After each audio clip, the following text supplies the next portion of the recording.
Hi friends, welcome to another Cascade Crochet video. I wanted to have a chat to you today about crochet sanity saving projects. So these are super important while you're working on your designs.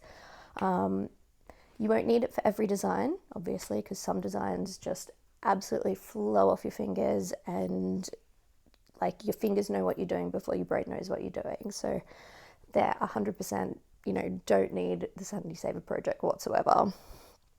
Others where, you're having a little bit of difficulty, you might need that Sanity Saver project. So just for those times when you need to put the project that you're working on down because you're like, oh, I just don't know how I'm going to figure out how to put this number of stitches into here, or how I'm going to make this round work. Sometimes you just need to put it down to get a little bit of perspective. And sometimes working on a tried and true project can be that little bit of help that you need. So I was saying that you could have something as simple as a virus shawl. And I say that that's simple for me. That's, not super simple for everyone. But I do think this is one of the ones that are really, really simple once you get the counts down. So with your rows of, 10, 10, 10, 10, 10, everything 10, and then chains of threes. And then once you've got the pattern down, trust me, the virus is a breeze. Or you could have something like my actual Sanity Saver project. That's my travel project, the virus shawl. So if I have to go anywhere, that's what I throw in my bag because it's quite small at the moment. So my actual Sanity Saver project, and one of the projects that I said that I have been in the process of completing for forever, is this nice Starburst shawl.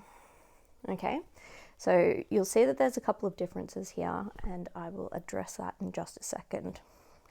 So first point of call is to get that simple project that you can just work on while you watch telly or while you zone out or while you do other things.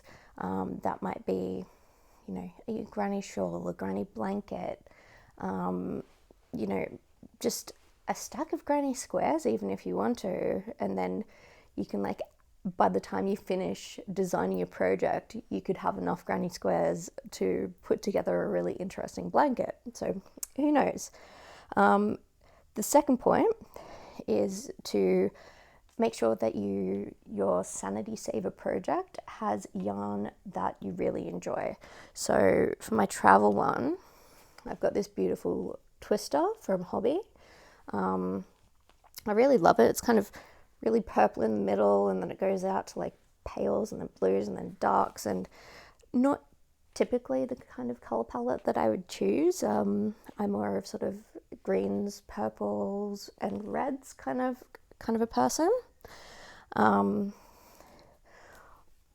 this one, which I really liked the soft color gradient in this, but it's yellow, and honestly, I never do anything in yellow, so I thought, you know what, I'll get yellow, because this yellow, I don't know if you can see it super well. I might just shimmer it back and forward. It's actually got a strand of gold thread through it, so it makes it very interesting. All right, so those are the first 2 points. So make it a project you're interested in but is easy for you. To make it yarn that you're also interested in, because there's nothing worse than going to pick up a project and having boring yarn. Like I said, when you are doing your original design, use a yarn that you're interested in. So something that you're going to pick up and come back to and go, yes, wow, I love this yarn. This is fantastic. Because it takes a little bit of a sting out of the tail of the designing process when it's difficult or very time consuming. So the yarn that I've chosen for my next project, it's very fine. So I'm using a 3.25 millimeter hook, and it's like a skirt, so a full length skirt. So I feel like I'm gonna be here for a while. So aside from making the yarn, interesting, the third thing is, as with any project that you have that has a pattern, the pattern is just a guideline. A pattern is not a rule. A pattern is a suggestion. And that's what I like to tell sort of everyone who asks me sort of what my, I guess, best crochet advice is. And that is always, the pattern is just a suggestion. There's no such thing as a mistake.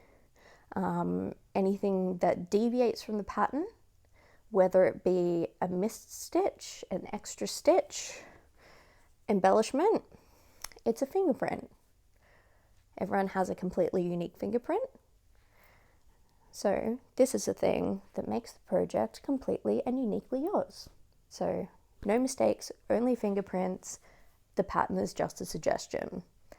And so you can see here, normally a starburst shawl would be sort of a very much just a solid project, whereas I've decided to, at this point of, I think there was a color change here, and that's where I selected it, to do 5 rows of filleting, then 2 rows of just plain double crochet, and then 5 rows of filleting, and then I'll continue on to the end of it. So I've still got a little bit of yarn to go. I'm actually keeping it in a plastic Ziploc bag. I've found that this is one of the easiest ways to keep a cake of yarn together, because you can kind of pull it apart in layers. So it's like the outside layer and put it to the side, and then the next layer and put it to the side, and then you can just kind of pile them on top like a little bit of a gradient cake, which you can kind of see how I've done it here, but you know, it's not perfect.